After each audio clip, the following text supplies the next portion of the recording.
really all through primary school and secondary school, I went to school with like black people, just black people. And I played rec ball with like just black people. But going out to Kansas in like 2010 was really like the first time I ever really got integrated with white people. So that was like a big culture shock for me. But it was just really like a 4-year case study. And like, I just found so many differences between us and white people. And this brings me to my next point. Like, you know, white people, they be on their first name basis with their folks. Black people ain't like that, you know. White people tend to sack tap. Black people don't do that shit. White people, you can entice them with cheese. That shit don't work on black people. And like this week, over like the course of like, you know, about 6 days, I noticed the biggest difference. Them boys be flexing with the cops. I've never in my life seen people at a traffic stop getting into it with them laws. And I noticed that, goddamn, 3 times, maybe 4 times in the past of 6 days with our white brother. And that shit crazy.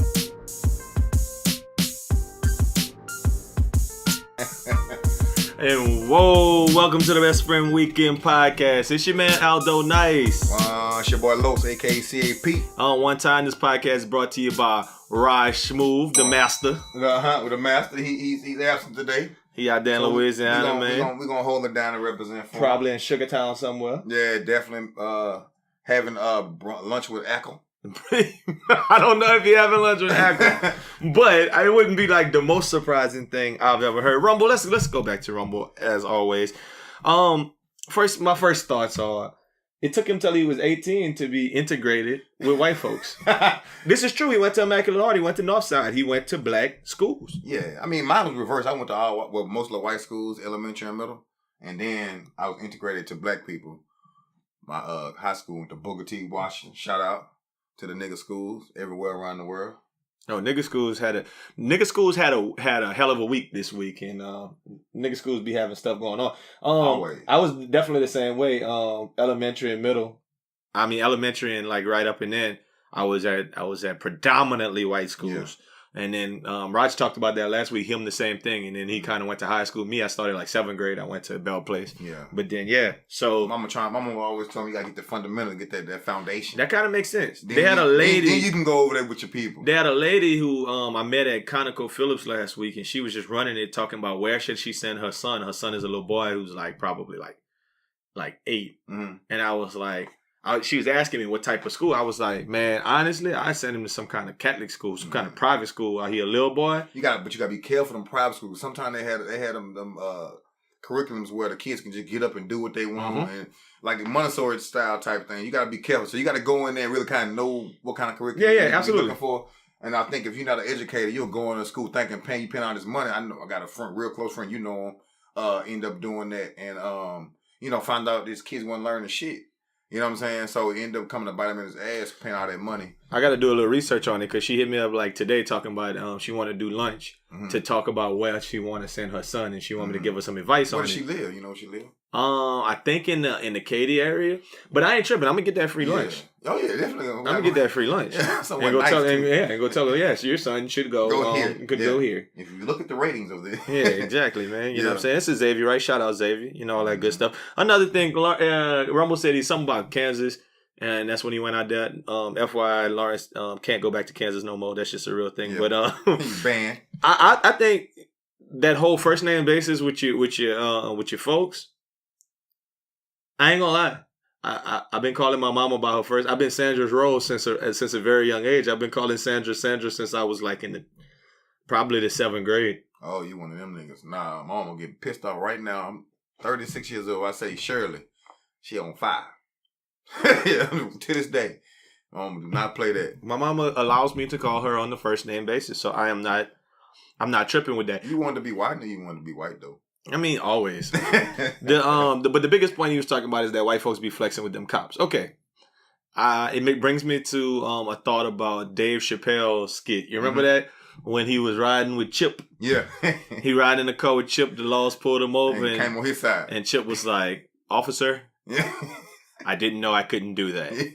And he was like, is that all you have to say? I didn't know I couldn't do that? Well, I mean, you know, I definitely was second Rumble that I have seen folks of a paler shade of white than me who have got buck wild with them laws. Yes.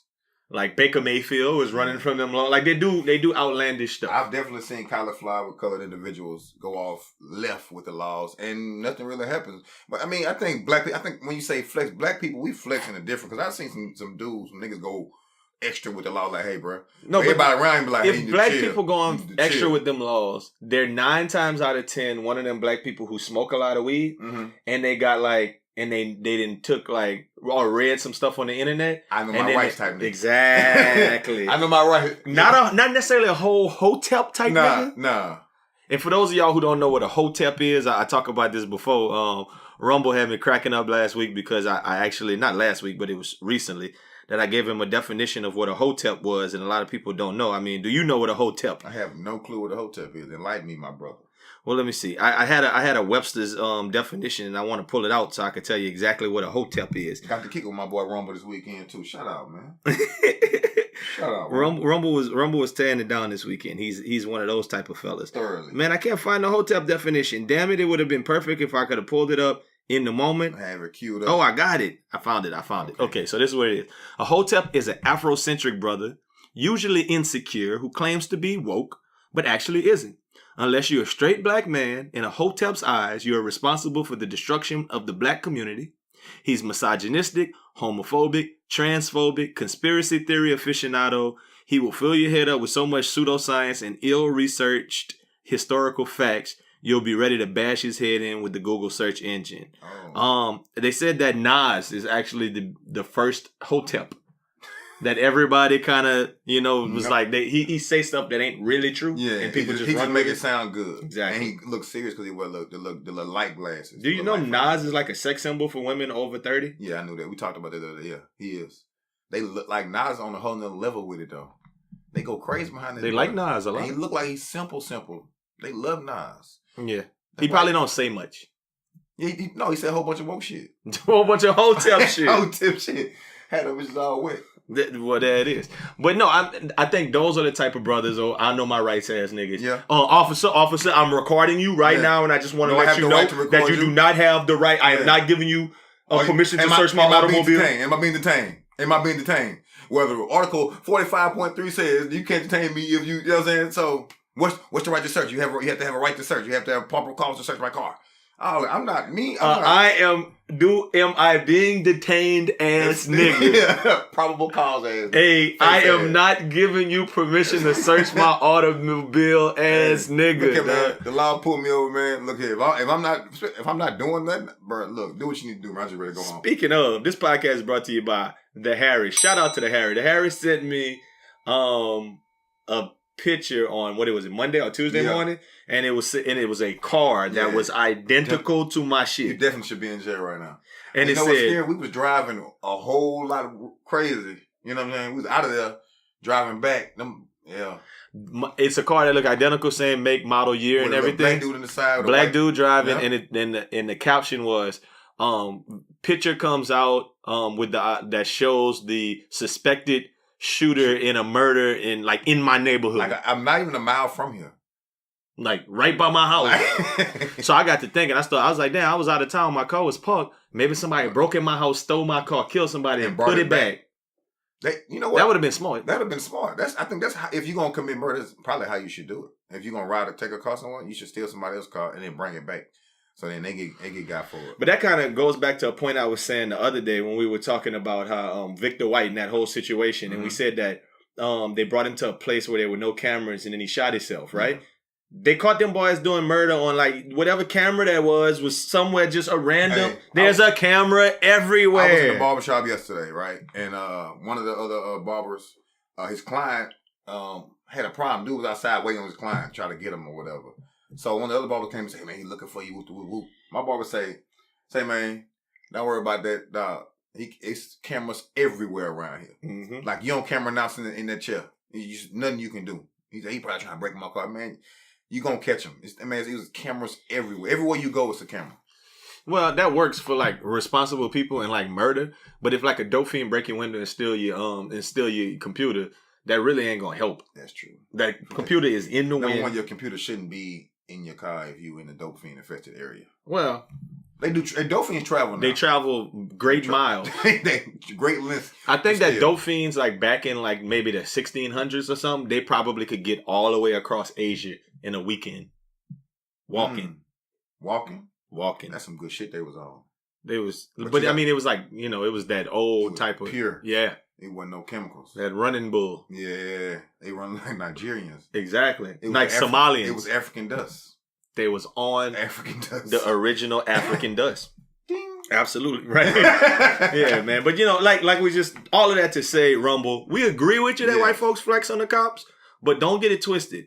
Black folks flex on the cops too. Black women flex on the cops too. Hey, black women. I've been in the car with a girl who got stopped before. I was like, hey man, you gonna get me shot. Relax. You got to relax. I got scared. Like you just can't tell me that don't make no sense. Just talking crazy to the law man like that. I'm on the passenger side, quiet, looking straight ahead. With my 10 and 2. What? The worst thing is when them laws pull you over and you know you're dirty and wrong. Hey. I remember one time they pulled us over. I ain't gonna say with whom, but there was the wrong type of product in the automobile, and it smelled as though. So said individual ingested the chemical that is now known as marijuana, and it was done. But I was sitting there with a Snickers in my hand. I was just eating it and looking straight ahead. Look, when the laws that's the scariest moment. I think the scary moment when the lights hit you. And then when he walked to your car.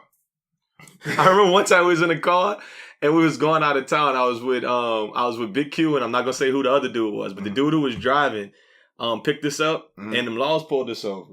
And he started tripping, the dude who was driving, and Big Q was like, man, what you tripping for? We ain't got nothing in the car. And the nigga just looked at Big Q and he was like, you ain't got nothing in the car, huh? I was just about to say, you ever been put up with somebody you like, I don't know. Hey bro, we good?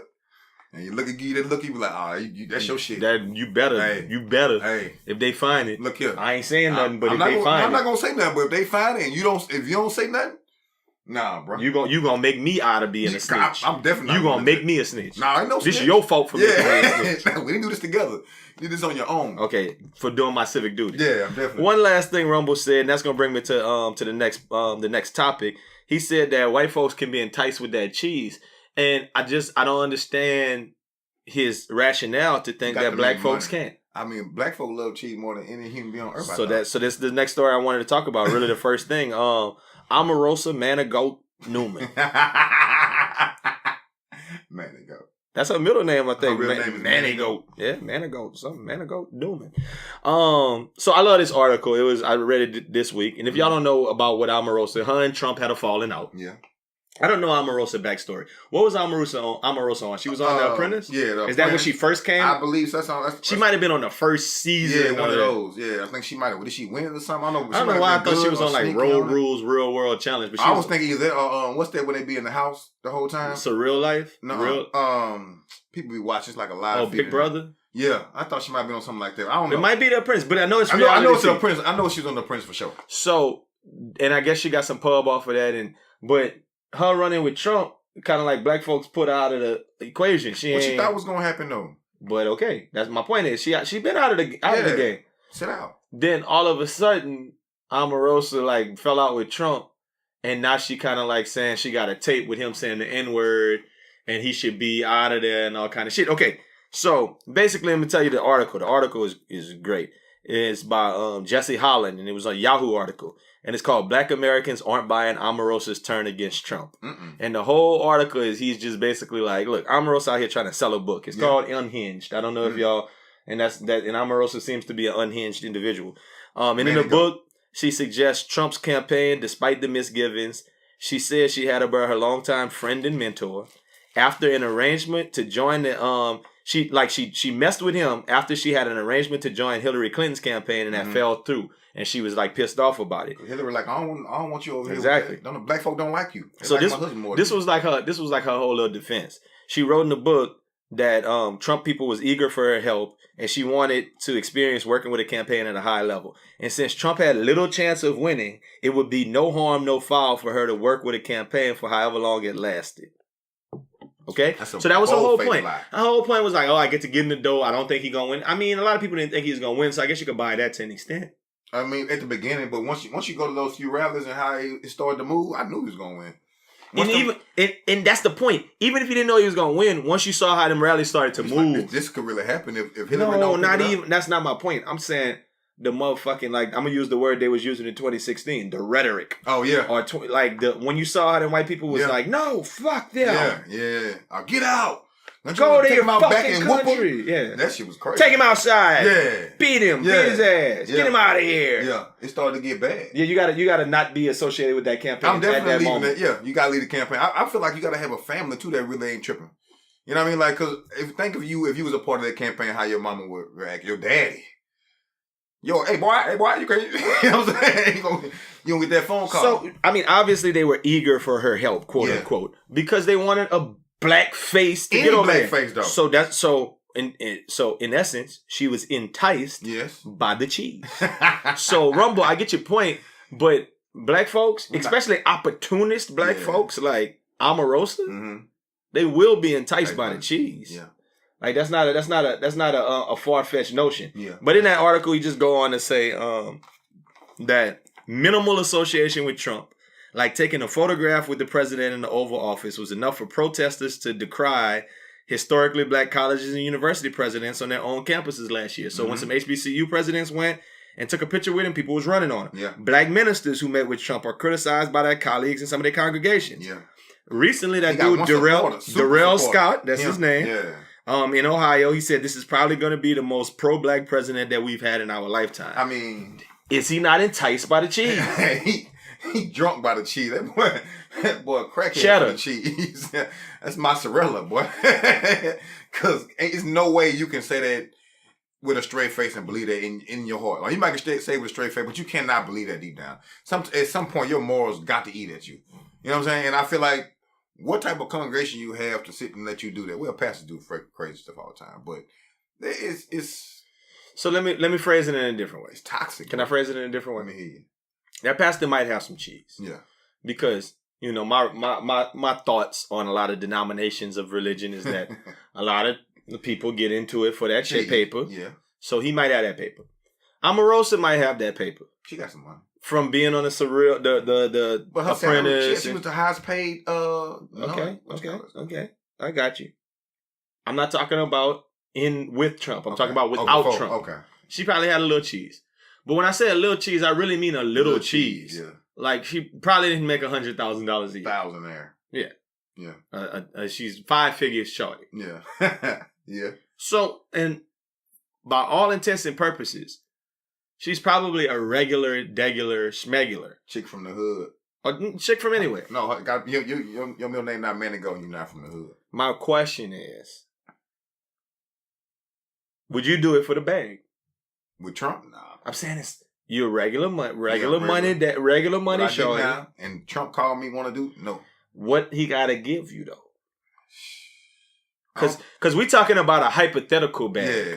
That bag actually got a number on it. It got to be big. That bag got a number on it. To me, it's selling my soul, bro. I mean, I got to put up with stuff every day and bite my tongue and open my account on my Chase thing just to make it through. And I feel like after a while, that will get old, bro. Like, it had to start eating at you. I couldn't sleep. Maybe she got to the point where it got old. No, he put her out before then, though. He got rid of her before then. But she was cool with them niggers and jigaboos before then, though. Yeah. Because she was making she was making just $179 a year. But she would stay like, but she was across the street. All? Yeah, she wasn't making no dumb bag. What I'm saying, she wasn't making no dumb bag. But I feel like that's salary though. You're I think you're oblivious to the fact that to get a black person to come do that and sell their soul, you got to give them like some front end bag. Some black people, I don't think she one of them because she's been attached to Trump for a long time. Okay, so she's just running with him. I think she's been attached to him for a while. So how much of a bag he would have had to give you up front to sell my soul? She got to change my life. Like it gotta be a couple of M's, man. It gotta be some M's. You can't just because now I'm finna lose all my friends. So he could give you $3 million. Nah, maybe 5, 6, maybe. So he can't give you $3 million. 3. If he give me 3, I feel like he give me 5. So he can't give you $3 million. I feel like he give me 3, give me 5. So see, I feel like that's disingenuous on your behalf. Because if you're gonna do it for 5, you're gonna do it for 3. No. When that 3 in front of you, you're gonna do it. You're gonna do it. You're gonna do it. You're definitely gonna do it.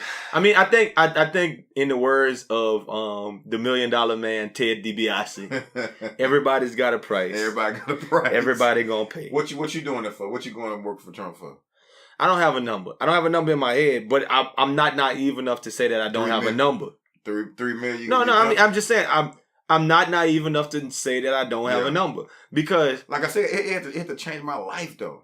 Yeah, you like it changes your life in a way that even if you get that $3 million, you could be the black dude who shows up on CNN to defend Trump, and they're gonna pay you to come. You could write the book, and NPR or Breitbart or somebody gonna pay you to come and be on in Fox News, and they're gonna pay you a bag to come talk about it, to come talk down on black people. You're really selling your soul like a motherfucker. Yeah, I can't tell. That's a lot. That's a lot. Like you want me to get on national television. Now it's different. You want me to sit in the shadows and give you opinions and stuff, and then maybe be seen walking in your little what you call it with you every now and then, or sitting on the side and doing the press thing. That's different. But you want me to? That's more than $3 million. You want me to put my face on this? No, man. He actually I saw a picture recently of him and like his people, his cabinet, and it was like all white men. They had some white women like scattered in there. I was like, man, that shit is so just it's such bad optics to be fucking with Trump. Yeah, it don't look good. And nobody looks happy either. Everybody look depressed. What you supposed to look? I don't know. Them bags ain't right. They must need them bags. Or he got something on them. But how he's still getting people to work for him. No, but nobody looks happy. I ain't never seen them people smiling around. Because they want to be around power. And a lot of them, don't get it twisted. A lot of people up there love everything he's talking about. Yeah. A lot of people out there. Some people just trying to get in though. In the door. So what he talked about, what he said against Omarosa. Called a dog. He said when you give a crazed, crying lowlife a break and give her a job at the White House, I guess it just didn't work out. Yeah. Good work by General Kelly for quickly firing that dog. Yeah. So if she's a female and she's a dog, he's calling her a bitch. Straight up. He's calling her a bitch. And what did black people say about that? Yawn. It's Omarosa. We threw her away a long time ago. But that's how people do though. Like you can go all the way back to the most the biggest example Simpson? is O.J. Simpson. Yeah, they'll leave us, they won't fuck with us, but then when they need us, they're gonna come trying to grovel back to let the black community love them up. Yeah, we not loving up Omarosa though. No, I think what happens is you get to Bill Cosby is an example. Yes, you get to a certain status in life, and the people you hang around are totally different. When you hang around people with the money and they do the things you like to do now, the new stuff you like to do. So you become and start, especially you black, think you white. And white people will always show you. Oh, they'll show you a nigga. You still a nigga, bro. Relax. You still black. You really not one of us? No. You think you're one of us? But you're not. You're not one of us. I think you was overstepping your bounds a little We've bit. talked about this on the pod before about how, I mean, it might just be, to our white listeners, it might just be us kind of projecting how we feel about that. But in reality, that's what life experience has showed me. I was about to say that eventually you'll have a moment where they will other races will show you that you black. Yeah. And that they will treat you like you black a lot of times. So I mean, hey, it is what it is. Not a lot. It'd be cool for years. You'd be like, oh, it's good over. They will show you. They'll show you quickly. Okay, so another thing I wanted to talk about, and Rumble said something about black schools, and you also said something about black schools, and we talked a little bit about black schools. Southern University is back in the news. What y'all doing now over there, bro? They're not giving grades this time. They need to give. I should have got me a couple of degrees out of that. Yeah, you could have got a degree for about $23,000. Like for less money than you would have had to spend for financial aid to actually get a degree. Yeah, you could have bought you one. I think you could have really got one for like $8, $9. You could go talk to somebody in financial aid. And just go be like, hey man, I got really shoot because financial aid. I got like 9 cash. Cash right here. I got 5. I got 5 cash. We'll put you in the system. Don't worry about it. So their band director, a former band director, Nothin Hammer was fired months ago after there were questions related to payments made directly to him by Mardi Gras parade crews where the band played. Oh, that's big. That's a big money thing too. He had $300,459 deposited into his account. His personal account? Personal daddies. He funneled 41,000 back to Southern. So at the last check, there's still $226,000 that are unaccounted for. So basically, he did this. He basically set up an internet-based services for collecting fees and information about participants in band activities, and that's how they caught him. My question is, my first statement is that's why I don't trust the cloud. Number one. But why are we always doing this, man? Why HBCUs is always in the news for this type of shit? It's always misappropriation of money, dog. Hey, bro, one thing the great philosopher Charlemagne the God always say. Niggas gonna nig. Niggas gonna nig, man. Niggas gonna nig. Niggas gonna nig, bro. Niggas gonna nig. It's nothing you could do about it. It's ran all black. I mean, I'm not saying there's not some trustworthy black HBCUs out there, but it's always gonna be something with your money if you go to a black school. It never ever. I don't know anybody who went to a black school or HBCU and didn't have no problem with their money at all. I don't know nobody. Okay. So my thought is just. In the same way, this podcast is brought to you by Tyrone Hankerson Jr. I see you somewhere. He was the financial aid goat. This is just the band director goat. You can have we could come up with a whole college worth of goats. Yeah. Thieving goats. Yeah. But my point about that is when Tyrone Hankerson was doing it and stealing from financial aid, then my first thought actually was he didn't come up with that idea on his own. No. You weren't by yourself. Somebody was doing it and they put you on. Mm-hmm. I feel the exact same way about Nathan Hamer. He a grown up? Mm-hmm. Yes. He's a band director at Southern? Yes. Mm-hmm. He's in a position of power? Yes. Mm-hmm. But 9 times out of 10, he talked to the band director before him. I think I was... And he was telling him, oh yeah, man, whenever we do Mardi Gras parades... Get you a little extra money. That's how you get you a little extra money. I tell him, look, we'll come do it. For $25,000, but hey, y'all need to give me $5,000 on the side. You need to give me some money. Just have them put the check in your name. They'll do it. You know what I'm saying? You make and nobody really at the university check, so you just deposit what you want, and then you bring it back. You cash it in, put some money so everybody can get there. You have a little money in the account. Don't drain the band account now. Leave a little money over there. You know what I'm saying? Probably told him at least put half in that one. You keep half, but he was like, nah, we don't keep that. And I feel like he probably started trying to do it bigger. He might have tried to do it bigger, or he might have just been doing what was always done. Yeah. My point is just we're in a day and age where somebody asks a question, and then they go and pull up your internet records, and they go and watch dogs sleuth through all your stuff. Yeah. Then they're doing an eyewitness news special at 5:00. Yeah. Misappropriation at Southern University. And they put them laws in your life. And request all your financial records. But I think what happens too, I think a lot of people, black people think they can do what white people do. I hate to keep bringing it back to that, but I think a lot of times I heard dudes say, white people do it all the time. You know but I think that a lot of times I think that's just their opinion. I don't think white people do it all the time. I know they don't. No, because one thing they do, they alumni give back. They do stuff differently. That's a little wild, but they ain't putting their school salary money. might even be higher. Yeah. They ain't putting school money directly in their pocket like at that magnitude like that. Because if they were, they'd be in the same situation. Now they finding ways to get paid off of their school, but they not just throwing money like we doing. Especially when your school already broke.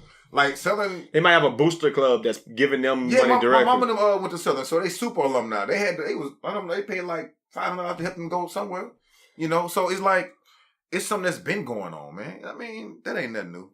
It's not gonna stop. When I was at TSU, our president spent $300,000 on her yard to fix her yard up. Was the yard nice? Yeah, it was immaculate. She was President Bush homegirl too. See, at my university, when the Super Bowl was here a couple of years ago, the Falcons came playing. They said they wanted to practice on our field. Taxed them. The Falcons gave them $5 million to redo the whole field. Yeah. Just so they could practice on the NFL. Like they leveled the field and leveled the ground and everything. Whatever y'all want. Yeah. So they're getting the bag. They're just doing it a different way. Yeah. And I don't know if anybody walking away with the bag in their pocket, but a lot of times, like you just said, they're probably not in a position where they feel like they need to. Yeah, you're right. Like when you're making the money you think you're supposed to make, there's no reason to steal. There's no reason to steal. That's why people always say pay. When you have a business, you gotta pay people to keep them from stealing from you. Because say you're a band director doing all that stuff, you're making $80,000. You know what I'm saying? Yeah. You got one of the most famous bands in the world. Even in the drug trade, think about it. If boys getting fed, everybody gonna be happy. For the most part, yeah. When people not getting fed, that's when everybody eats, B. Everybody eats. Everybody eats, B.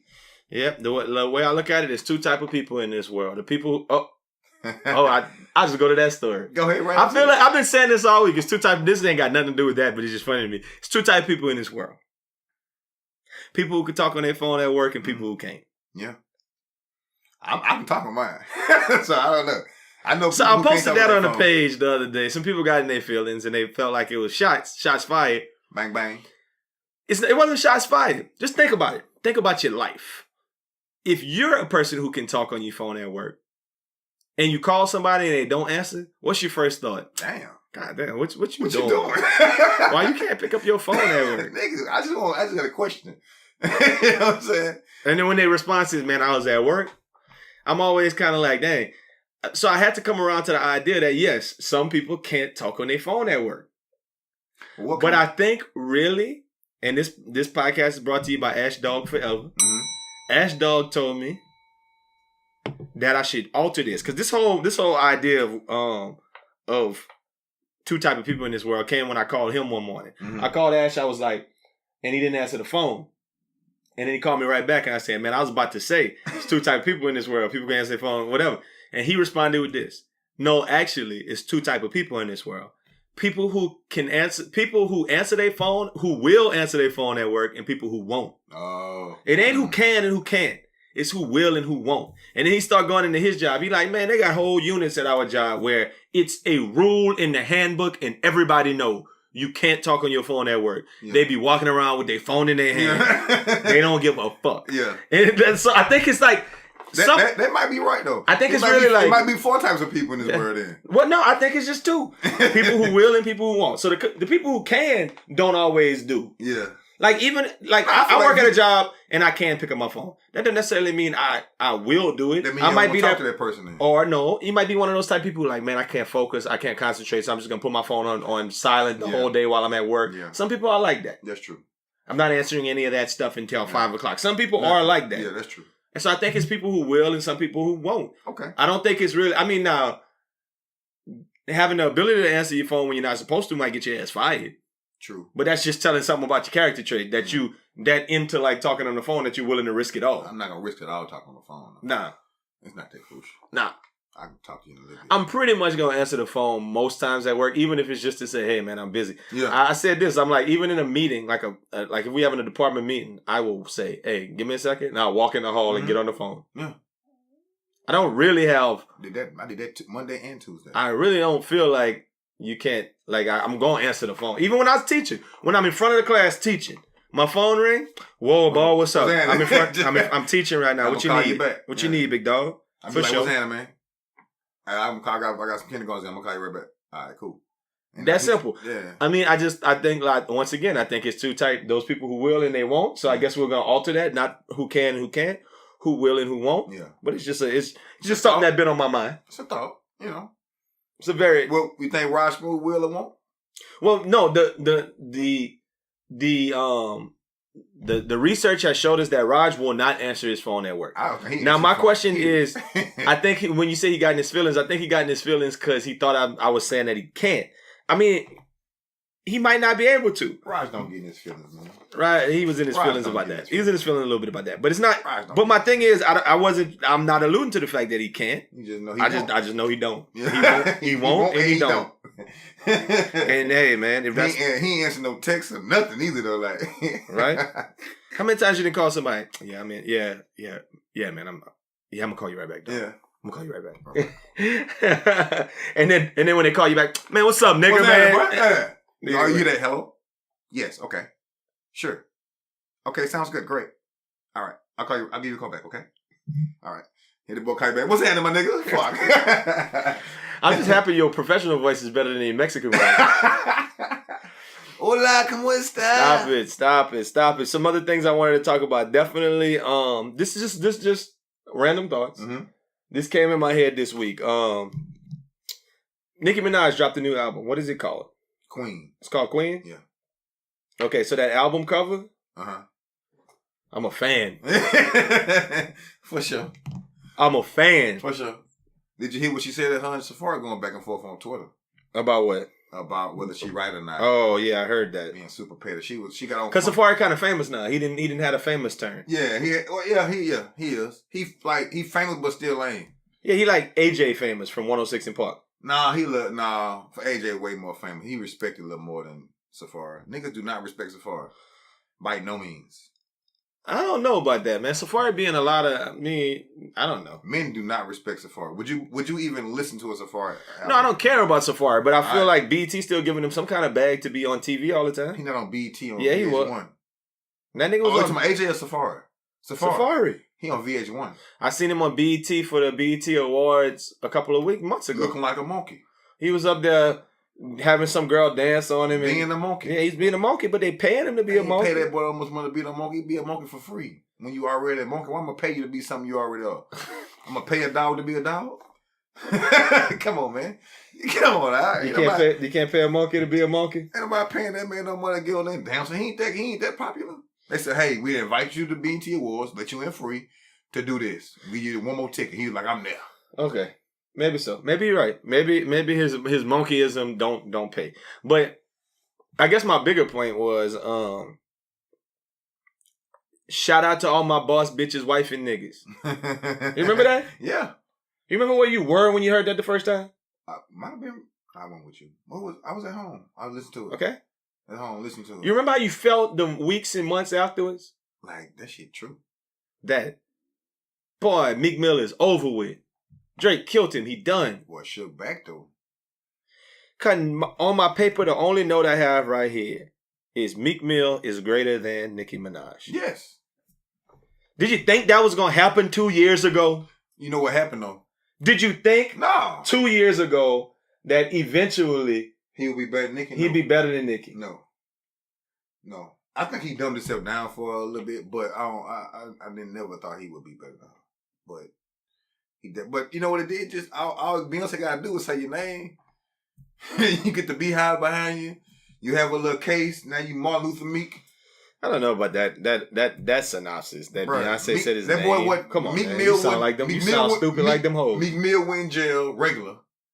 Not on Nicki level. Came out after all that stuff. Yeah, of course. Yeah, that's right. But don't say because Beyonce said he was in jail. No, I'm not sexist. I just think that's a narrow-sighted commentary right there. That wasn't the only thing I'm saying. But the first thing you said was Beyonce said. That's part of it, though. That helped. Beyonce, Jay on the side. Okay, say Jay-Z. Oh, okay, I was coming. You started talking about. Because Beyonce said, you stupid like the beehive, all that, that's it. That's a real thing. You don't want to believe in the beehive. Who said I don't want to believe in it? Say something crazy about Beyonce. My whole point is, and I get you and whatever, ha ha ha, ha ha ha. My whole point is just that, yes, it was a lot of factors. Meek's incarceration played a big point. But it wasn't like, I get you that you were saying that, but I mean, it was literally Karl Anthony Towns, LeBron James. Like a bunch of people came out and was like, true. Kevin Hart, everybody was behind me. I was just saying one from the music side of it. Yeah, it definitely wasn't from the music side of it. Yeah. But I thought the point you was going to make, which is I think is more of a valid point, is that... Robert Kraft now? No. Cardi B. Okay. Cardi B came out. She was more relatable, more down to earth, more of an actual human being than as Nicki Minaj was like a caricature, a Barbie... like this her whole shtick was so like Nicki went down when I'm saying Cardi B came and took her whole crowd. I don't know. You gotta give Cardi another year. She hot. You Cardi doubt B, it. Listen, Cardi B is hotter than Nicki Minaj right now. Yes.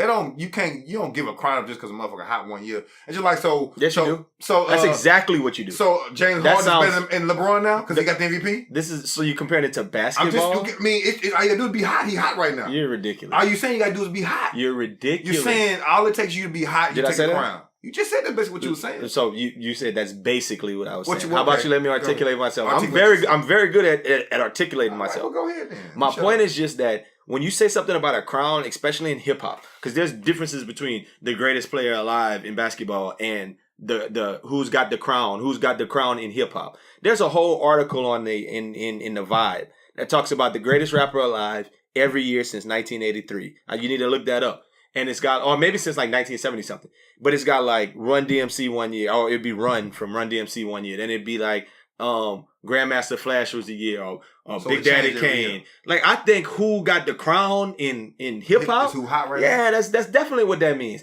Like best rapper alive was Lil Wayne, right? Yeah, but until it wasn't. Yeah, that's true. Until it was Drake. All Now, granted, I would say Drake has been the best rapper for the last 8 years, even though he hasn't necessarily always been the hottest. Because I feel like every year it's like he's still like Future came and took Drake for a year. Okay. Like you would say, Future was better. Okay.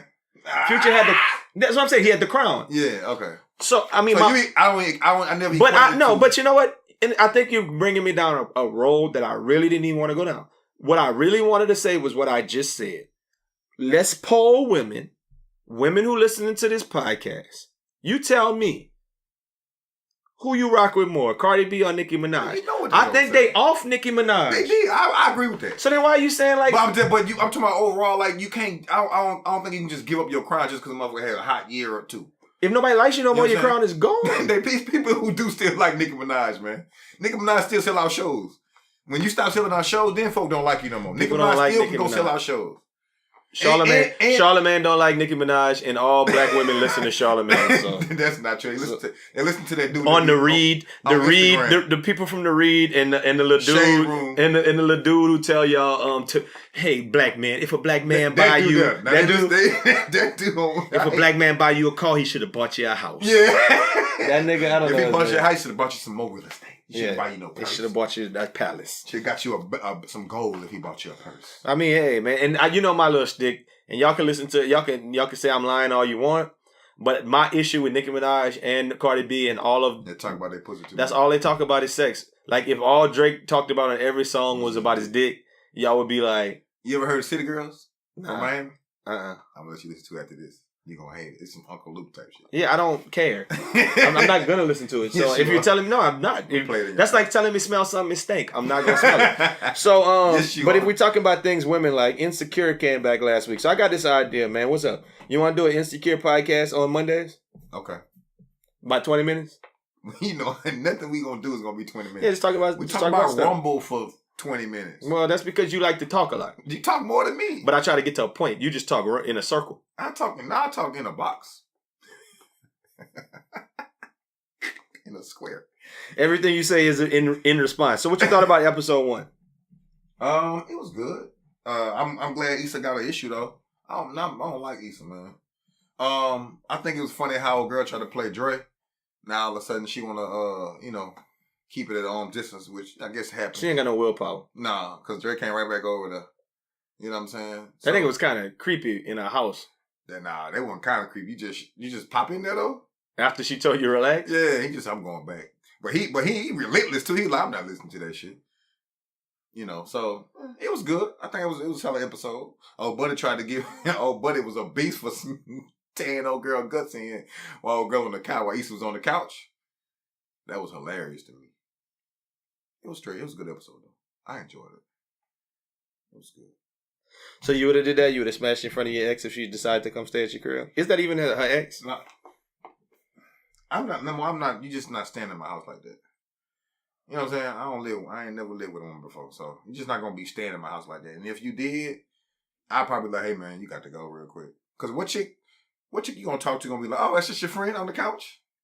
You know what I'm saying? Laying there? Ain't nobody going for that.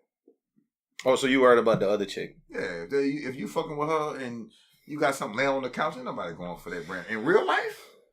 She gonna have to be kicking some. Well, they said she wasn't even kicking nothing on the bills or nothing. No. Yeah, you can't just be there. No. You're just not gonna be there. That's a key to? In the bathroom when I'm trying to go in the bathroom? No, it's not happening. Well, I don't know if people gonna want to hear a podcast if that's all your opinion. Now, my question is Dre married?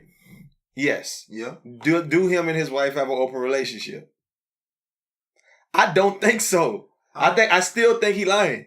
Because when he answered the phone, he was like, he told his wife, "Yeah, I'm still at the house. I'm about to get up." So he lying to his wife. If his wife was really okay with him smashing other people, he wouldn't be lying. Maybe he got one of them open relationship where you can be open, but we not gonna be open. They not open. They just like, okay, do I your don't know thing, what but that I even don't want to know means. about it. I don't even know what that means. I'm still like, do your thing, but you Yeah, I don't think so. tell me you over here. Nah, knocking that this don't shit sound logical. down. I'm just saying though. You think people only be like, hey, I'm over here knocking this down right Yeah. now. I do. I absolutely do. Do you know somebody in an open relationship? Yeah. Oh, okay. Well, still. And how that shit gonna work? And they can honestly say, look, I'm over here knocking this thing down. What? That's the definition of an open relationship. By definition. If you over there not saying that you're cheating, that's the definition of an open relationship. So you're not cheating if you don't say nothing. So if you say something, you're not cheating. If you're in an open relationship, yes. No. I don't understand how that's a foreign concept to you. If two people are in an open concept, relationship, quote unquote, they can see other people, and you're hiding the fact that you're seeing someone else, like you're like basically like lying when they're calling you. I don't believe they sit around and talk about what they're doing like that. Like, yeah, I just think that I think that you wouldn't do well in an open relationship in that point, because I think the term open hints the term openness, being open with one another. I just don't believe they sit around like, oh yeah, I got something last night from oh, you went over there, my buddy and did that. I really don't think that's how. Like, I think you're kind of. I don't know. I'm not even gonna use the word naive, but I think that you're kind of in the dark on how that would work. And maybe I know someone who has been in this type of open relationship where I can kind of attest to it. Well, I mean, the point would just be what I just said. I don't think. But how did his work? Did y'all discuss that? Because we've had conversations about these type of things. So yeah, like. If he's like, I'm going to do something else, my old lady would know, or his old lady, or somebody would come to the house. Like, they're still in a relationship. He's still married to someone. Okay. He's still coming home to his wife. So if you're on the phone saying, I'm here when I'm really there, you're not open. I get you. You're lying. Yeah. And I think that kind of would kill all of the tenets of that. Like, I wouldn't want to, like, put the shoe on the other foot. If I'm quote unquote in an open relationship, I know neither one of us would want that, right? Yeah. Neither one of us would want to let our old lady be going smash somebody and I'm smashing. Like, that's ridiculous. Too much. But if that's the case, and you call your old lady and she like, what? And I'm like, what you doing? Oh, I'm at work. I had to work late. But she really getting her guts banged out. But do you really want to hear she getting her guts banged out? But my point is, if you're in an open relationship, then you've already made that understanding. Yeah. I don't know. I just think it's an interesting dynamic in the show, and I want to see how they're going to bring that. But the most interesting thing to me on this episode was that white woman at work. Oh, yeah. When she said, do you notice that anytime something goes wrong over here, it's you? Yeah. It kind of sucked because she was in a place where she couldn't really talk back. Like, she can't really talk back because her life is kind of shitty right now. And she already in the doghouse over there, too. I forgot about that. But at the end of the day, like, she need to go start her own shit. Because they basically told her, y'all here for black people, but she ain't got enough black people. She got to start her own shit. She got to start her own little nonprofit. Like, I almost wanted to call Issa after I watched the episode and say, hey, look. I got an idea. This is how you can start a nonprofit. I'll call some of the schools for you. We'll get the shit rolling. We'll get it popping in that way. People in there that's not mean. She said that white and they're mean. White mean people come over here. One producer said, your thing is racist as shit. You know that, huh? Is that what they said on the phone? It's racist. Like, I don't know. I could do better. It's like when I was listening to it, I kind of physically got upset when that white woman was talking to her crazy in that office. Like, I put myself in her shoes, and maybe if you really, really needed the job, you got to take that. But yeah, I haven't been in a position where I had to take no shit like that and not be able to talk back in a long time. I gotta say something. Yeah, I got something to say. I forgot about that scene though. Yeah, I gotta say. We gotta talk. Excuse me. I would have to say something.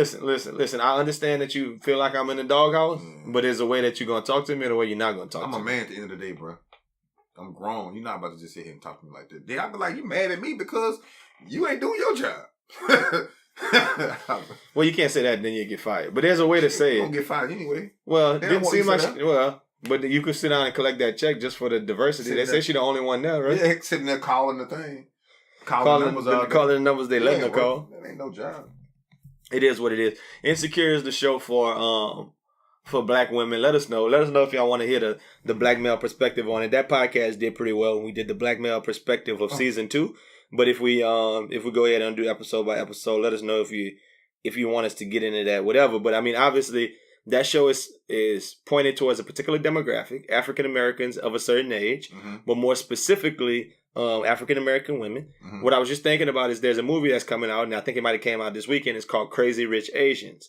Like, I don't know what the movie is. It looks like I read a little short synopsis, and it was like an Asian dude and an Asian woman together, and then they like decide to get married, but they're going to get married back home in like China somewhere. I don't know, Korea, Vietnam somewhere. And when they go back, they find out he's royalty. So it's like a big, and like she didn't know he was royalty. So it's like this big rich wedding, and they got to do certain thing, and like she got whatever. And it's probably a comedy involved right there. Well, my whole first thought was the only reason they probably greenlit this movie, Crazy Rich Asian, is because of Black Panther.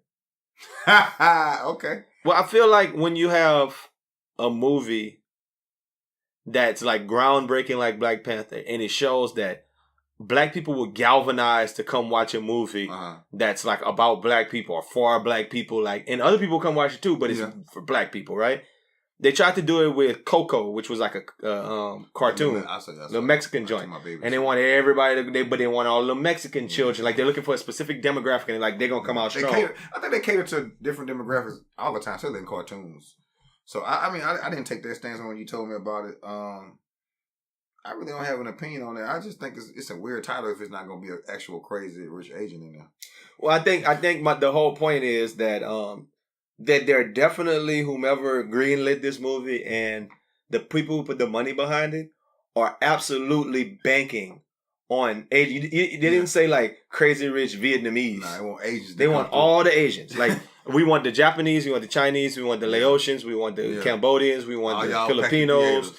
We want everybody come and watch this movie because it's about Asians, and we're going to have a moment that we all have something that we can go watch. Yeah. Now, whether the movie's good or not won't matter. I'm sure it's going to make a lot of money just because they're calling it Crazy. And you know, Asians definitely would pay double the price to do anything. If they had a movie called Crazy Rich Nigerians, and the movie cost $40 to get in.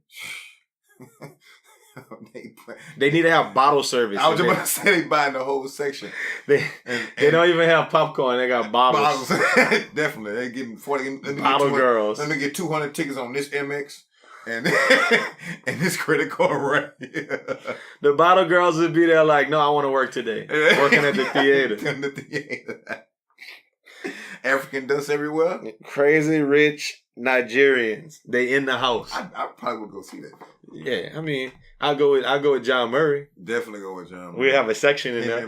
You can't sit in regular places. Only sections in the movie. In the movie. You gotta buy a section. But then you standing up in the movie, sitting on top of the chair in the movie. Yeah, you sit on top of the chair with it's a section. And smoking hookah. Like every 10 minutes in the movie, they put on like, come on, yeah. Okay. I'm having hee-haw. Having me-haw. But some songs get some songs will have it jumping too hard where you can't even come back down and watch the movie again. So they just want to party anyway. I think we need to start putting money behind Crazy Rich Nigerians. Or movie sections is what you want to do. I think Crazy Rich Nigerians first. Movie sections will come with that. Okay. It's all one event. Yeah. We'll do screenings at different places. With the movie section roped off with hookahs. Get Baba Films in them boys. Hey, the countdown is on, man. We are approximately 5 weeks away from Best Friend Weekend Phase 2 ATL edition. If you haven't already got your ticket, please get your ticket now. It's not too much to ask. Get your ticket now. Get ready to come party with us. We're putting the events together right now. We're putting our itinerary together. Be there. It's gonna be jumping. We definitely know one thing. We're going to be at that Saints versus Falcons game. Other than that, it's not a lot of things that we got in stone, but we're working out the last logistics of stuff. Yeah. There's going to be a live podcast recording. There's going to be some partying. It's going to be we're going to party like some Nigerians out there. Yeah. So, African dust all over the place. Or like, I think in Atlanta, it's Ethiopians party like that. Oh, we're going to party like some Ethiopians in Nigeria and all that other stuff. So another thing we teased, and I want to make sure I give y'all the specifics. The Best Friend Weekend Fantasy Football League is live right now. It's up. The way you join it is this. You have to go online to this site, put your name, put your email address. That's it. And we'll pick the first people until we fill out the league, and you guys can be in the league. So if you're interested in playing some fantasy, we might put a little wager on it. We'll send some emails to everybody and see if y'all want to put a little money on it. Put money on that thing. But go to this website that I'm about to tell you and let us know. And you can hit us on the inbox too. Inbox us on IG or something and tell us that you signed up to make sure to see. But we're going to take like first come, first serve till we fill it up. And the place to sign up for the Fantasy Football League is here. tinyurl.com /BFW Fantasy. Once again, that's tiny, tinyurl.com /BFW Fantasy. All one word. So if you go to that site, it's going to pull up a little thing. It's going to say, hey, look, what's your name? What's your email?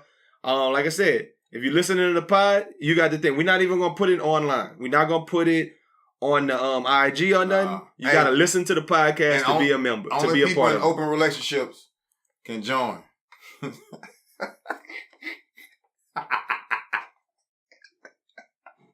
That shit crazy. See, that's why we don't let him talk. That shit crazy. We let you talk tomorrow. I mean, we didn't let you talk tomorrow, but we let you talk today. So now it's time to cue that music for nothing nice to say. You know, they say if you can't say anything nice, don't say anything at all. If you can't say something nice, don't say nothing at all. Nothing nice to say, but Aldo NICE. So look, one of my favorite magazines of all time. Well, the favorite magazines of all time list kind of goes like this. They got The Source, the XXL, and the Gentleman's Quarterly. Since I have no clue if the first two actually exist anymore, let's talk about an article from the last one. They got a lot of people talking this week. GQ decided to run an article on one of my favorite football players, Jalen Ramsey. If you don't know who Jalen Ramsey is, think about like a tougher, more effeminate version of Odell Beckham who plays defense. Nah, really, look him up. They got dude doing some of the most suspect poses and borderline interviews you will ever see. But dude is good. He might be sweet, but dude can play football.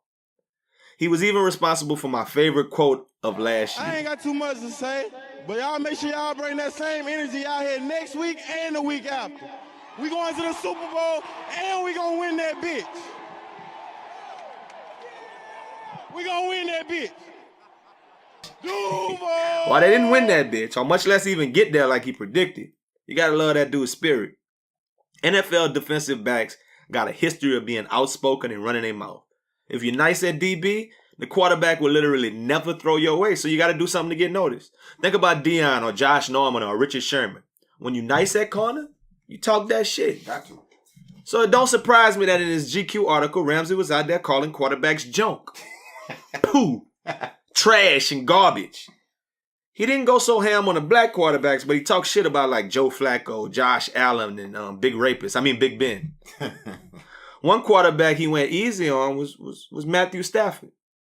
Jalen said, and I quote, "Matthew Stafford, I think he's straight. I don't think he's the best quarterback out there, but he do what he got to do." Where I'm from, that's like damn near a compliment, right? Mm-hmm. Rather innocuous, don't you say? Tame as hell, right? Well, obviously not tame enough for Kelly Stafford. That's Matt's wife. She replied, "Can someone tell me why GQ is interviewing Jalen Ramsey? I understand ESPN, but not GQ. There's nothing GQ about him. Just seems like a complete waste of time and space." Whoa. You mad, bro? Please someone Google Matthew Stafford. He's a below average looking white boy who's out of shape and always wears his hat backwards. Then go Google Jalen Ramsey. Dude could actually dress and is quintessentially GQ by every measure of fashion. So let's ask ourselves, why does she think he isn't GQ and a complete waste of time and space?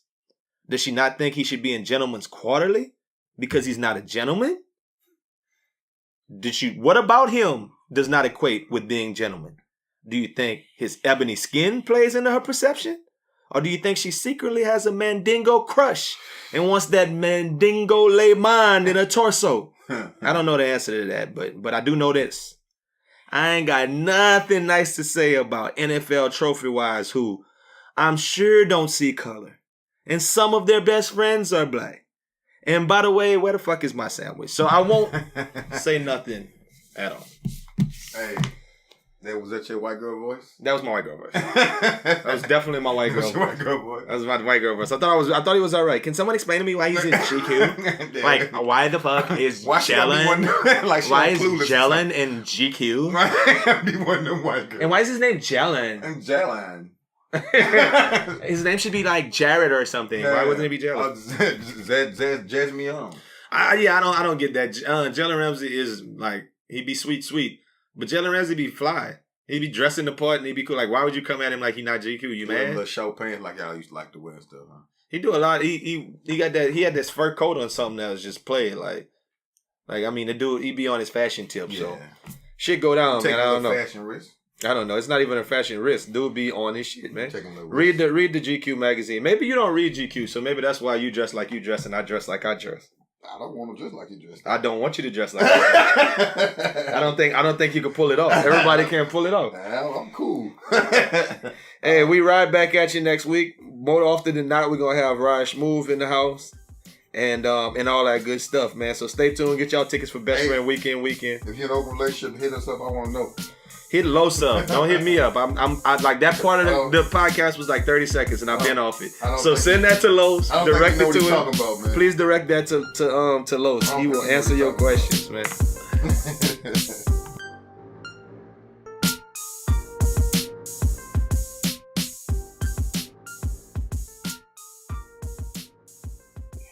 Open that thing up.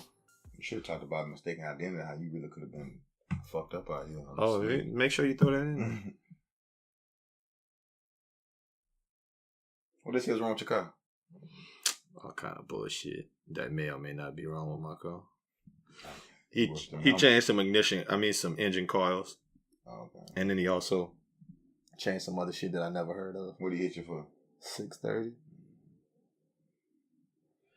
I always believe it'd be like one thing really they could really just do. And my thing is, my question be like, did you know that the last time? And you just kind of like, yeah, because you should have been seeing it. Yeah, right? Like, nigga, why you didn't know ahead of time what was going on? Why now all of a sudden? Oh, nah, you know. Oh, okay. Or you just predicted I was gonna be you know. Just let me lead the last time. Well, he gonna be back. I'm gonna be able to hit him for more. Right.